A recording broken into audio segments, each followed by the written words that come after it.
What's going on, YouTube? It's James with the Waaaggghh Workshop. Now, this is number 16, no, 17, number 17. So number 13, 14, 15, they all explain how I did this banner, and I'm going to cover that really quick. We're just going to go over this. This is how it ended up. My banner ended up right here. Like I told you guys in the last video I did about the banners, is I was going to go ahead and highlight it more and just kind of take it a little bit further. What I ended up doing here was I ended up going ahead and highlighting the tusk a little bit better and smoothing out the tusk because the tusk was a little sharp. I brought out a little bit more color on here, and then what I did was, like I told you guys, I was going to take those scales and make the scales a different color because I wanted it bright. So I ended up just actually making it the same red as this, and I figure it actually has a really cool balance with the desaturated green. I keep saying saturated. The desaturated green with the bright reds.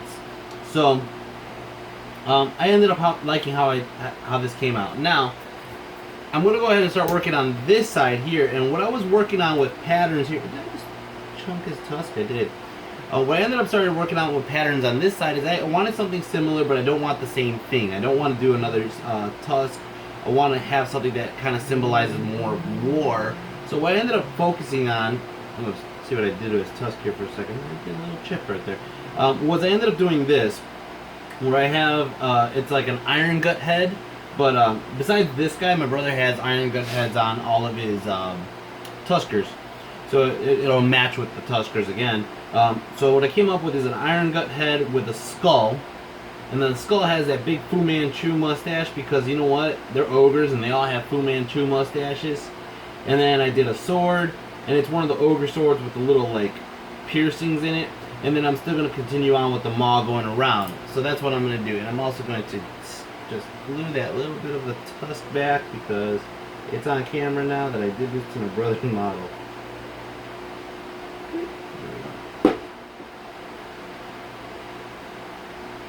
There we go.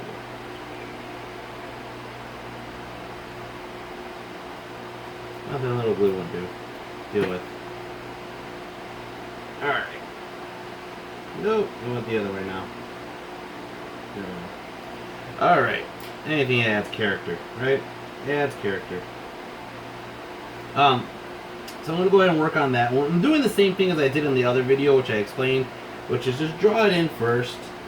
And you're able to get an idea on plotting it out where it's going to be.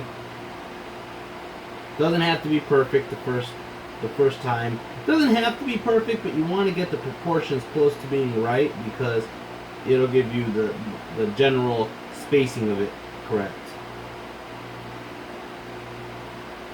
So this side has more color. This side's going to be yellows and reds and browns, whereas this side, since this is metal, these are just going to be basically a lot of silvers and grays and whites.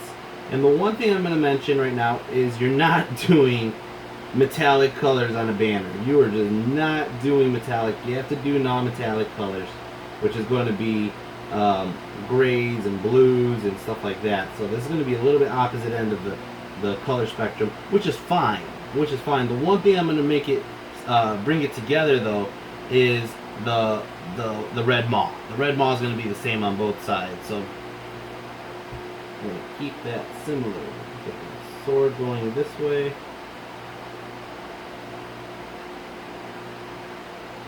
Like so. The only problem here is this piece right here is going to be a pain in my ass.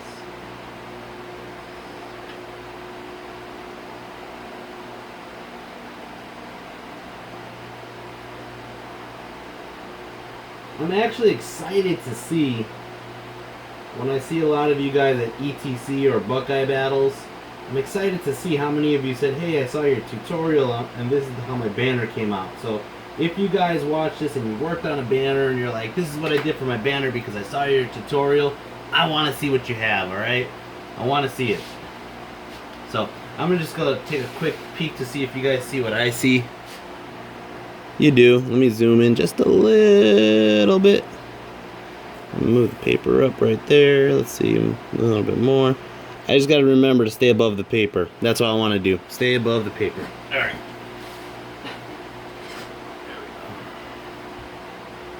So, stay above the paper. The only thing is the lighting isn't working in my favor right now. Let's put a little bit there. We're going to go with the piercings on here.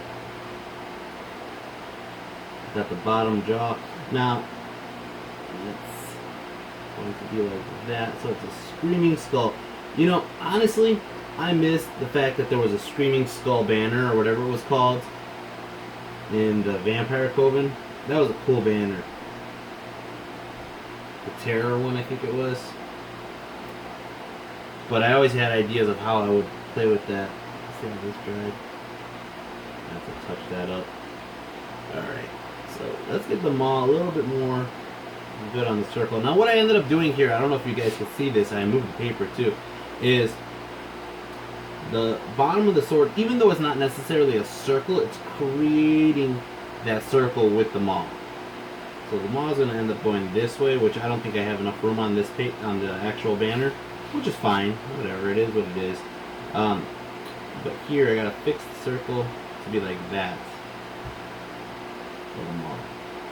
So I'm going to kind of give myself a guideline with dots, because if I do a line, then I'm going to have to color it over with the green.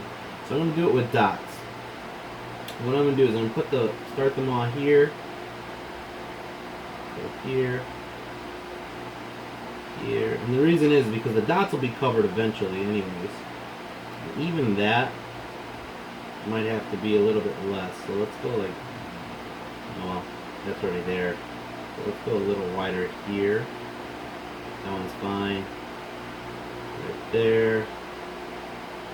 There.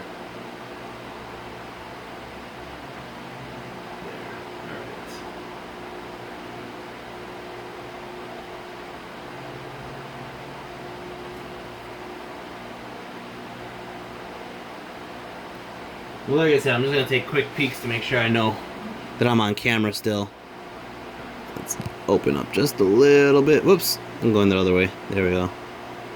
There we go. Alright. And I know it's hard to make out because right now what it is, you're looking at black on green. And black on green, you're really not going to see what I see at the moment.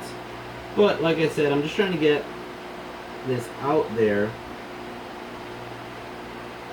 So you guys see my process, understand the process, respect the process. I know a lot of people come up to me and they actually think that I cheat somehow. I'm like, it's not cheating, man, it's just painting.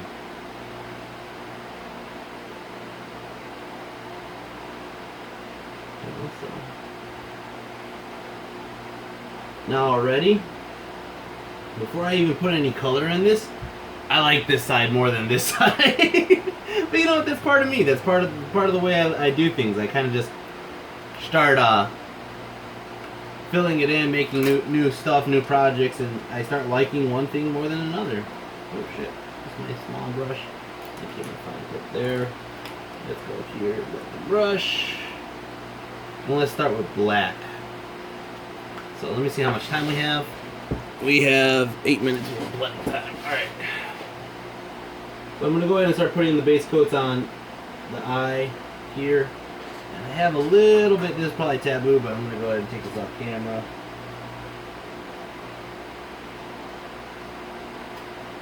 I just chopped off some of the strays I had going on my brush. The brush is starting to need to see better days, greener pastures.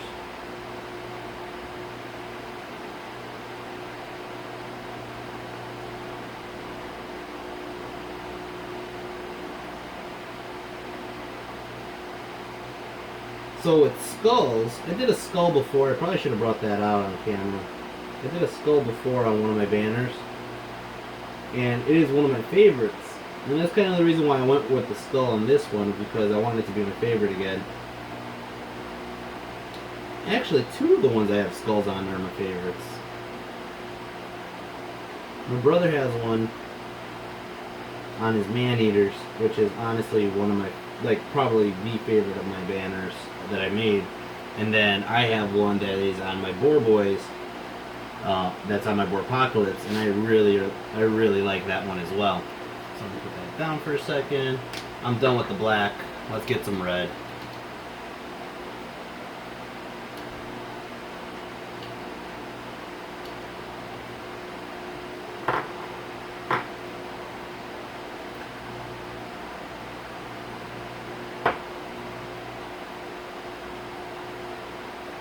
Same thing as we did on the other side, which is corn red for these red triangles or motif. Now this side doesn't have dragon scales, and that would be cool too, because you know I know Ogre Cons get the dragon banner, the dragon skin banner, which lets you reroll ones. It used to give you a breath weapon back in the day, and that would have been cool to make on a banner, but I don't see my brother using it. He used to a long time ago. But I think it's one of those banners that you have to constantly remember, I have this one-time use out of it effect. And some stuff like that you forget you could use, you know? Just some things that have like a Latin effect that only work under this one scenario. You forget to use it. So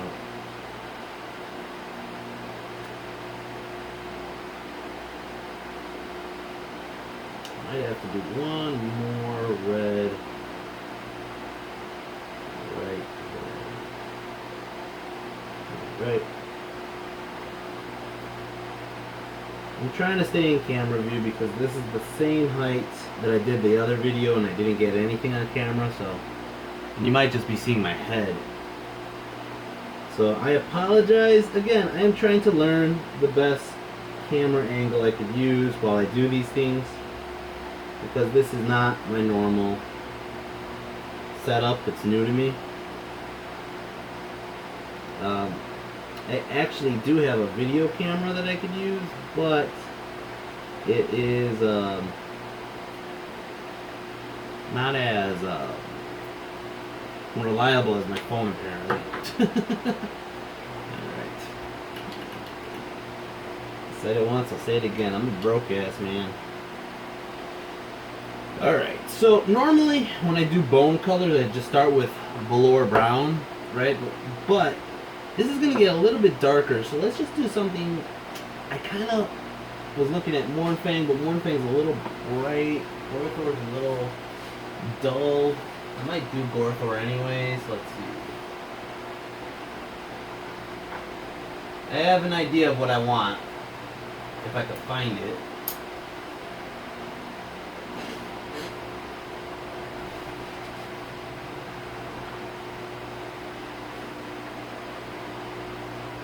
I think what I was looking for was Dryad Bark, but I don't see it. Steel Legion Drab. It's kind of getting there. Let's just use Rhinox for now as the first color of brown, because skulls get pretty brown. And this is just the darkest areas. So, like I said, this is just so we're not painting a color of skull, screaming skull, over green. Because if we do that, what ends up happening is you'll start to get bleeding in. Not only that, if you get other browns showing underneath, it will actually give it a better effect, a blending effect, which is fine. I know, kind of like how Bob Ross says, happy accidents. And there is. There totally is. Now for the teeth, I'm not too worried about bringing out all the detail. Right now, I'm not worried about bringing any detail out. All I'm doing is getting a layer of paint on to, well, that's his jaw. We can color all that actually for his jaw. Alright, now we need some grays. This is going to be a little bit tricky on this part because we don't want to cover our lines. So let's get a dark gray, not a black. Eshin's a good gray. And as you guys could tell, I am not married to any color. No color is like, hey, this is the color that I need to do this in. No, I just pick a color and go. Part of the reason why I do that is, let me see if I have enough time to explain this. 15 out of 20, I got 5 minutes.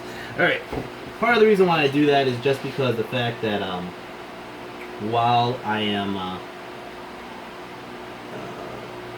every model is different. I'll put it to you this way. The most racist way I could say it. Not every Mexican is the same skin tone. I don't look it. Every person you know is not the same skin tone.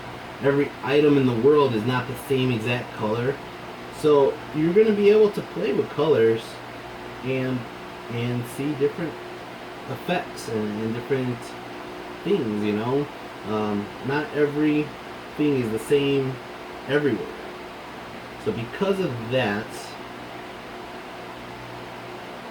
what you got to do is you have to understand. Once you understand that, you're able to just pick whatever color and just go with it. You know, it's not that hard. If you make mistakes, oh well. If you don't like the way it looks, you can paint over it. That's the beauty of paint. The beauty of paint is you can keep painting over until you got a giant glob of mess, and then you're kind of fun.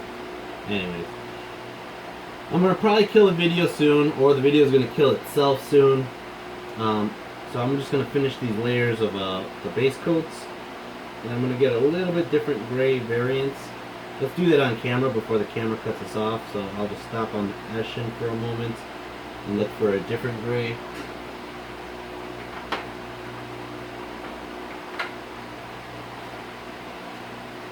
Here's a Dawnstone. Now Dawnstone's really a bright color, but I'm just going to use it temporarily.